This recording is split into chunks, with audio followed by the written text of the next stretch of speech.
혹시 큐티 책을 가지고 계시다면 146페이지에 있습니다. 사도행전 27장 13절로 26절까지 말씀입니다. 다 찾으신 줄 알고 저와 한 절씩 교독하시도록 하겠습니다. 남풍이 순하게 불매 그들이 뜻을 이룬 줄 알고 닻을 감아 그레데 해변을 끼고 항해하더니 얼마 안 되어 섬 가운데로부터 유라굴로라는 광풍이 크게 일어나니 배가 밀려 바람을 맞추어 갈 수 없어 가는 대로 두고 쫓겨가다가 가우다라는 작은 섬 아래로 지나 간신히 거루를 잡아 끌어올리고 줄을 가지고 선체를 둘러감고 스르디스에 걸릴까 두려워하여 연장을 내리고 그냥 쫓겨가더니 우리가 풍랑으로 심히 애쓰다가 이튿날 사공들이 짐을 바다에 풀어버리고 사흘째 되는 날에 배의 기구를 그들의 손으로 내버리니라. 여러 날 동안 해도 별도 보이지 아니하고 큰 풍랑이 그대로 있으며 구원의 연망마저 없어졌더라. 여러 사람이 오래 먹지 못하였음에 바울이 가운데 서서 말하되 여러분이여 내 말을 듣고 그레데에서 떠나지 아니하여 이 타격과 손상을 면하였더라면 좋을 뻔하였느니라. 내가 너희를 권하노니 이제는 안심하라. 너희 중 아무도 생명에는 아무런 손상이 없겠고 오직 배뿐이리라. 내가 속한 바 곧 내가 섬기는 하나님의 사자가 어젯밤에 내 곁에 서서 말하되 바울아 두려워하지 말라. 내가 가이사 앞에 서야 하겠고 또 하나님께서 너와 함께 항해하는 자를 다 내게 주셨다 하였으니 그러므로 여러분이여 안심하라. 나는 내게 말씀하신 그대로 되리라고 하나님을 믿노라. 함께 읽겠습니다. 그런즉 우리가 반드시 한 섬에 걸리리라 하더라. 아멘.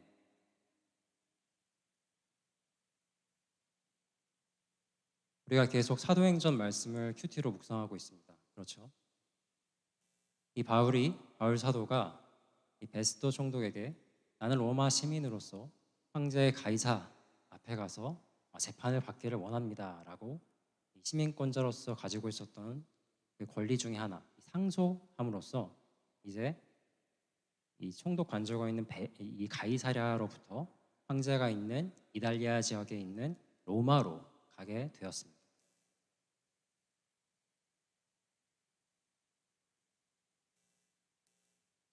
그래서 이제 이 바울을 포함하여서 이 죄수들을 수송하는 이 모든 사람들이 이 가이사랴로부터 로마로 출발하게 되는데 여러분이 보시기에 이쪽이 동쪽이죠. 네. 가이사랴가 여기에 이렇게 지중해가 있다고 하고 가이사랴가 이쪽 동쪽에 있다고 하면은 이달리아 지역에 있는 그 로마는 이렇게 대각선으로 서북쪽으로 올라가서 요쯤에 있다고 생각하시면 되겠습니다. 지중해가 있고 이 가운데쯤에 이 그레데라는 섬이 있고요. 이 정도 구도를 가지고 생각하시면 되는데 이제 이 모든 일행들은 이 가이사랴로 출발해서 이렇게 대륙적으로 배를 타고 거쳐서 이렇게 로마로 가는 이 일정을 이렇게 계획을 세우고 출발하게 됩니다. 가이사랴로부터 출항한 지 얼마 지나지 않아서 이 알렉산드리아 배로 갈아타게 돼요. 그 배를 타고 이달리아 지역, 이 로마로 가기로 하는 것이죠. 그런데 이 풍세가 상당히 거칠었다고 합니다.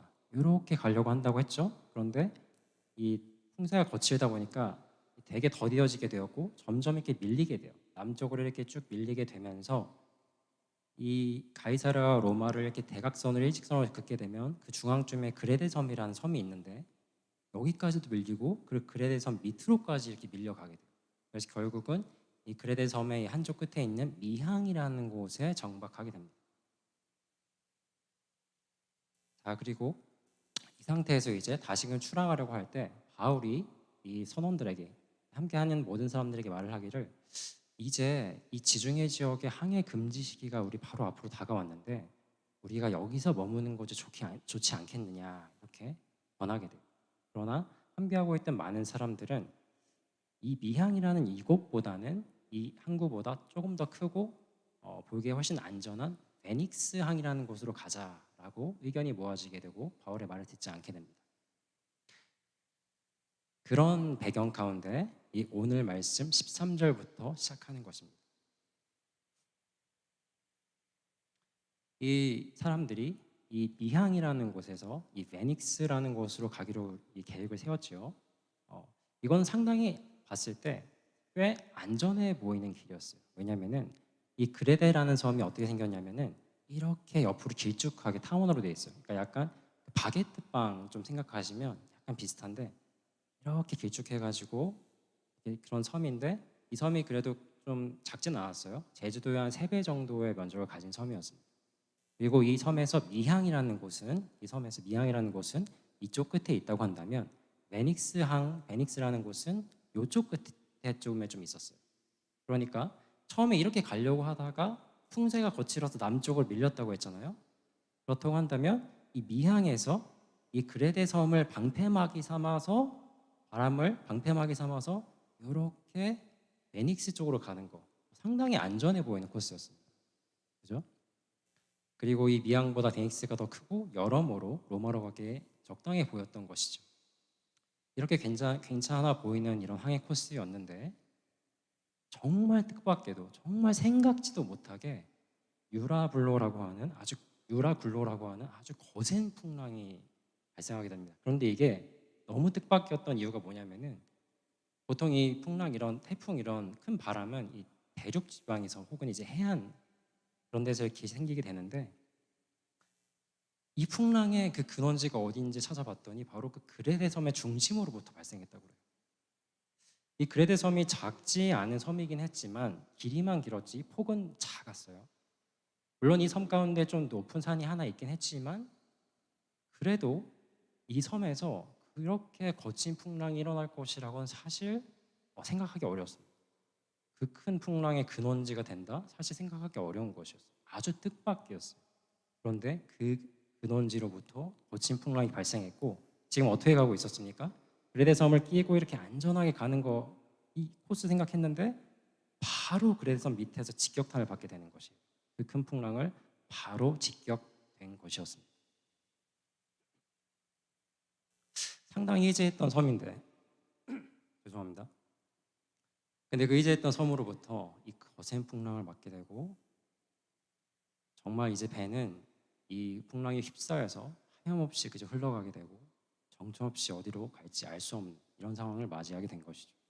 이제 이 풍랑을 맞은 사람들은 혼비백산했고 어떻게 할지 모르는 가운데 자신들이 할 수 있는 그 최선의 일을 합니다. 그것이 뭐였냐?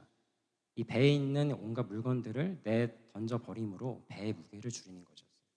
그 지역 근처에는 스르디스라고 하는 그러니까 이 모래톱 혹은 이제 모래 언덕이라고 생각하시면 되는데 이제 그런 곳도 있기 때문에 자칫 잘못해서 거기에 걸리게 되면 큰일을 당하게 되는 것이었어요. 그러다 보니까 그리고 이 풍랑 가운데 당시에는 배를 나무로만 지었기 때문에 이 거친 풍랑 가운데 이 완전히 이 물이 새 들어오는 걸 막을 수는 없습니다. 그 가운데 최선의 선택은 뭐였냐? 바로 짐을 줄임으로써 이 무게를 가볍게 하는 것이었죠. 그래서 이들이 막 다 버리는데 먼저는 자신들이 가져온 그 여러 짐들을 버립니다. 그리고 급기야는 배에서 없어서는 안 될 필수적인 그런 여러 가지 것들도 배에서 이렇게 버리게 되죠. 그런데 여기서 우리가 잠깐 짚고 넘어갈 부분이 하나 있는데 이들이 가지고 온 그 짐들이 이들에게 있어서는 상당히 소중했을 것이라는 사실입니다. 이 배가 가이사랴로부터 로마까지 먼 거리를 가는 것이고 로마라는 대도시에 가는 것이죠. 그리고 실제로 이 알렉산드리아 이 배에는 그 이집트로부터 그 여러 곡물들을 이 로마로 또 싣고 나르는 그런 역할도 했습니다. 바울을 포함해서 백부장이 죄인들을 끌고 거기 타긴 했지만 이 배에는 그 외에 다른 사람들 여러 가지 자기의 어떤 수익원이나 어떤 자기의 사업이나 여러 가지 자신의 그런 돈을 위한 어떤 그런 사업 생각들을 생각하면서 가는 사람들도 적지 않게 타는 거 있었던 것인데 그들이 자신이 정말 그 의지했던 그 많은 것들을 내버리는 이 모습이 참 저에겐 좀 남다르게 다가왔던 것 같습니다. 처음에 그들이 그토록 의지했던 그레데 섬은 전혀 의지할 것이 못 되었고 자신의 삶을 자신의 생명을 정말 유지해가고 살게 해줄 것 같았던 그 돈이나 여러 그 재물들 어떠한 그런 사업의 수단들이 다 내던져지게 되는 이 장면. 우리도 우리의 삶을 살아갈 때 우리의 인생을 유지시켜주고 나로 하여금 내 생명을 살게 해주는 여러 가지 것들 내가 의지하는 것들이 꼭 떠오르시는 것들이 있다고 한다면 과연 그것이 진정으로 나의 생명을 살리고 나란 이 사람의 인생을 유지시켜 줄 수 있는가 한번 돌아보시면 좋을 것 같습니다. 다시 우리 본문 말씀으로 다시금 이 내용으로 좀 돌아와서 다시 이어서 보도록 하겠습니다. 이 거친 아주 커다란 이 풍랑은 전혀 그 멈출 기미가 보이지 않았다고 합니다. 이들이 할 수 있는 최선은 다했습니다. 버릴 거 다 버리고 정말 그 소중한 것들 다 버리기도까지 했고 비상식량 남겨놓고는 정말 다 버리고 이렇게 가고 있는데 이 풍랑이 도무지 멈출 것으로 보이지가 않는 거예요. 그 귀하는 이 해와 별도 보이지 않았다고 합니다. 그 당시에 이 해와 별은 나침반 역할을 하였다는 거 아시죠? 이 배가 어느 쪽을 향해 가고 있는지 이 망망대해 가운데 우리 배가 어디쯤 위치해 있는지를 이 해와 별을 보면서 알 수 있었던 것인데 그것마저도 보이지 않는 이 거침없는 상황. 이 상황을 이 20절이 이렇게 말씀하고 있습니다. 여러 날 동안 해도 별도 보이지 아니하고 큰 풍랑이 그대로 있음에 구원의 여망마저 없어졌더라. 이렇게 기록을 하고 있어요. 구원의 여망마저 없어졌더라. 여망이 무엇입니까? 남을여의 발을 망자예요. 그러니까 이 구원, 이 살아날 그 어떠한 희망도 소망도 이젠 남지 않게 되었다. 그저 절망밖에는 남지 않게 되었다. 이렇게 표현을 하고 있습니다.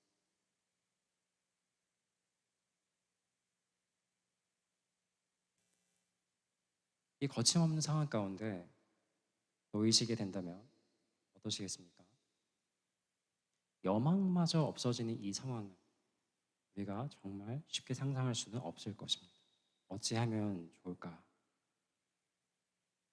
그런데 이들 가운데는 바울 사도가 있었습니다. 바울 사도는 이 구원의 여망마저 다 잃고 그렇게 쓰러지듯 주저앉아 있는 그 사람들 앞에 그 가운데서 일어서서 말을 하게 됩니다. 21절에 보면 이렇게 나오죠.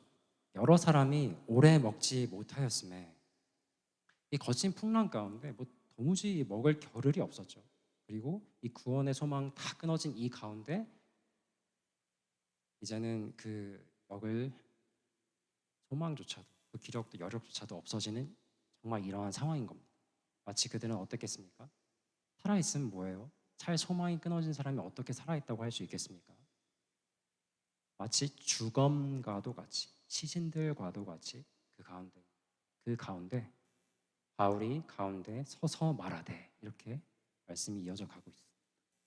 그럼 바울이 어떤 말을 했는지 우리가 한번 봐야 하겠죠. 이어서 21절을 보시면 여러분이여 내 말을 듣고 그레데에서 떠나지 아니하여 이 타격과 손상을 면하였더라면 좋을 뻔하였느니라. 이것이 무슨 탓하는 것처럼 보이시나요? 바울이 이렇게 말하는 것은 탓을 하려고 하는 그게 아니라 이전에는 자신의 말을 주의 깊게 듣지 않았다고 한다면 이제부터 내가 할 말은 마음을 기울여 주시고 주의 깊게 들어주시기를 바랍니다. 이런 의미로 이렇게 말하고 있는 것이죠. 그래서 바울은 22절로 쭉 자신 그 말을 하게 됩니다. 22절에 보면 그럼 바울이 무슨 말을 하냐? 내가 너희를 권하노니 이제는 안심하라. 이제는 안심하라. 너희 중 아무도 생명에는 아무런 손상이 없겠고 오직 백분이리라. 지금 바울이 지금 다른 데 있다 왔습니까? 아니죠. 바울도 이 동일한 상황을 겪고 이 동일한 어떻게 표현할 수 없는 이 풍랑 가운데 함께 있었던 사람입니다. 그런데 바울이 어떻게 똑같이 이 자리에 있었는데 너무나도 생각지도 못하는 이런 말을 할 수 있었을까? 궁금하지 않으십니까? 그가 왜 이런 말을 할 수 있었는지는 이어지는 말씀을 통하여서 우리가 알게 됩니다. 23절, 24절에 보면 내가 속한 바 곧 내가 섬기는 하나님의 사자가 어젯밤에 내 곁에 서서 말하되 바울아 두려워하지 말라. 내가 가이사 앞에 서야 하겠고 또 하나님께서 너와 함께 항해하는 자를 다 내게 주셨다 하였으니 바울이 서서 말하는 겁니다. 여러분 안심하십시오. 절망 가운데서 일어나십시오.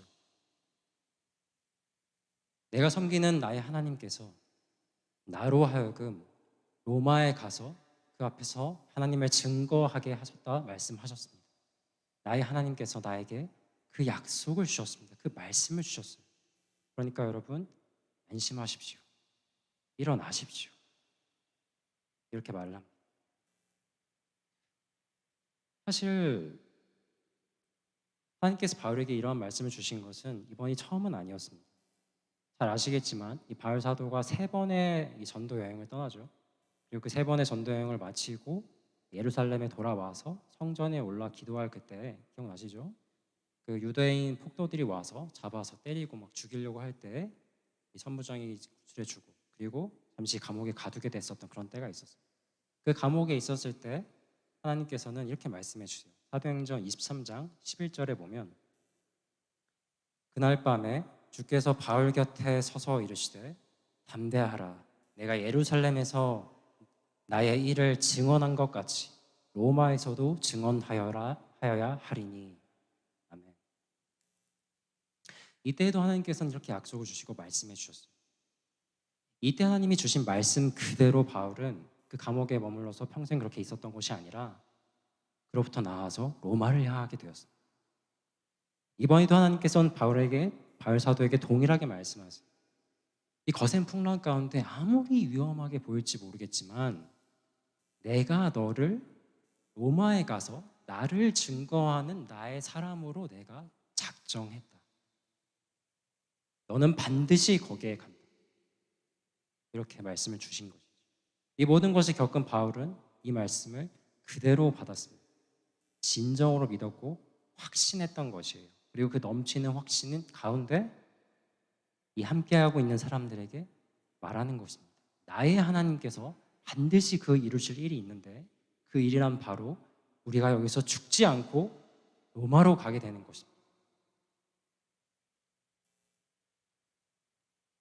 감옥에 갇힌들 아무리 거센 풍랑이 있다 한들 하나님의 뜻이 좌절될 수 있겠습니까? 하나님께서 이 배에 탄 바울을 구원하시기로 작정하셨다고 한다면 이 배에 타고 있는 다른 모든 사람들도 구원에 건져지지 않으시겠습니까? 그럼 여러분 안심하시기 바랍니다. 여러분의 그 모든 인생길 가운데 삶 가운데 얼마나 그 많은 거친 풍랑들과 참으로 절망스러운 순간들이 많이 있으셨습니까? 우리가 죄된 인간이기 때문에 우리가 살아가는 이 세상은 그 죄악들 가운데 고통을 수반할 수밖에 없습니다. 슬프지만 그것이 진실이죠. 그러나 하나님께서는 우리를 홀로 두지 않으셨고 그 가운데 우리 각자에게 수없이 말씀을 주셨습니다. 그 말씀들 여러분의 가슴에 심겨져 있지 않습니까? 그것을 하나님께서 반드시 이루시겠다고 하는데 그 누가 그것을 막을 수 있고 그 어떤 환경이 그것을 비틀어서 다른 데로 보낼 수 있겠습니까? 그러므로 안심하십시오. 주님이 주신 그 말씀을 품고 그 말씀이 이루어지는 것을 소망하며 나아가시는 저와 여러분 되시기를 간절히 축원드립니다. 저희가 아까 21절 말씀을 보았죠. 이 바울이 그 가운데 서서 정말 이 주검들과도 같은 사실상 정말 살아있는 시신들과도 같은 이 사람들 가운데 그 가운데 바울이 섰다고 했습니다. 그리고 나서 이 하나님의 말씀을 전했다고 했습니다. 이 모든 죽음들 가운데 서서 이렇게 했다라는 것. 이 장면이 상당히 익숙하지 않으십니까? 이 모습을 보면 떠오르는 분이 계시지 않나요? 바로 우리 주님이시죠. 부활하신 주님을 우리가 생각하게 되는 것입니다. 예전에 이 사도들은 이 주님이 부활하셨다라는 것을 전할 때 부활하셨습니다, 부활하셨다 이렇게 말을 하긴 했습니다만 이 부활하다라는 이 말보다는 다른 말을 더 많이 사용했어요. 그것은 곧 일어섰다라는 말을 더 많이 사용하였습니다. 왜 그랬냐면 이 당시 이방 문화 가운데 이 로마 시대 가운데 부활하다라는 말 자체는 굉장히 생소한 말이자 표현이었어요. 그러니까 아주 비현실적인 말의 어떤 대명사이기도 했고요. 그리고 그냥 이 부활이라는 말 자체는 이 당시의 사람들에게 되게 생소한 개념이기도 했지만 이 말이 쓰인 곳이 어디였냐면 그 신화나 어떤 그 전설적인 이야기 속에 나오는 단어로서 쓰이는 거예요. 그러니까 이 부활이라는 말을 들으면 너무 허황된 것들이 인식에 너무 박혀 있어가지고 자연히 거길로 생각이 흘러가는 거예요. 그러다 보니까 이 사도들은 이 부활이라는 말 대신에 우리 주님께서 죽은 자 가운데에서 살아나셨습니다. 죽은 자 가운데서 살아나셨습니다. 우리말 번역 성경에서는 죽은 자 가운데서 살아나셨습니다. 이렇게 표현하는데 그 살아나셨다라는 그 원어의 의미를 보면 일어나셨습니다. 이 뜻입니다.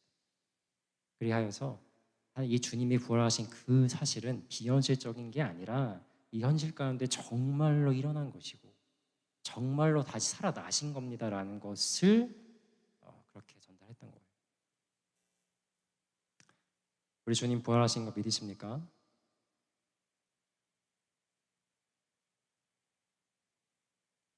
왜 우리 주님께서 부활하셨습니까? 왜 우리 주님께서 우리의 구세주가 되십니까? 사람이란 필연적으로 죽음을 향해 나아가는 존재이죠. 죽음 무엇입니까? 절망입니다. 그런데 우리 주님께서는 우리의 죄를 사하여 주심으로 우리를 대속하신 것뿐만이 아니라 그 죽음 권세를 이기시고 다시 일어나셔서 살아나신 것입니다. 그 말인즉슨 죽음을 향한 우리들 또한 반드시 죽게 될 것인데 그 죽음에서 우리를 그 죽음에서 이기시고 일어나신 분이 시기 때문에 그러한 우리를 다시 이렇게 세워 주실 수 있다라는 것. 그렇기 때문에 우리 주님이 우리의 구세주가 우리의 구원자가 되시는 겁니다. 믿으십니까? 이러한 주님의 그 부활과 이 죽음 가운데서 일어나신 이 우리 주님을 바라볼 때 우리가 어떻게 살아야 되겠습니까? 오늘 이 본문 말씀에 나와 있는 바울 사도처럼 우리가 살아야 하는 것입니다. 이 모든 마치 죽음과도 같은 아주 처절하게 아무 희망도 보이지 않는 이 좌절, 이 절망스러운 이 모든 환경과 모든 삶이 나를 뒤덮고 있다 할지라도 이 바울 사도처럼 주님의 본을 따라가고 그 가르침에 은혜와 신앙을 가진 이 바울 사도처럼 우리도 그 가운데 일어나셔야 하는 겁니다. 나 자신을 보면은 그저 절망밖에 나오지 않습니까? 한숨만 나오십니까? 아니요. 나를 보면 안 되죠. 내 안에 계신 주님을 보셔야죠. 내 안에서 역사하시고 함께 하시는 그 주님의 말씀을 의지하셔야죠. 그렇게 일어나시기 바랍니다. 내 가족들을 보면 도무지 소망이 없으십니까? 아무리 애쓰고 노력해도 희망이 없나요? 방법이 없습니까? 아니요. 그 가운데 함께 하시고 역사하시는 우리 주님을 보셔야죠. 그 말씀을 의지하셔야죠.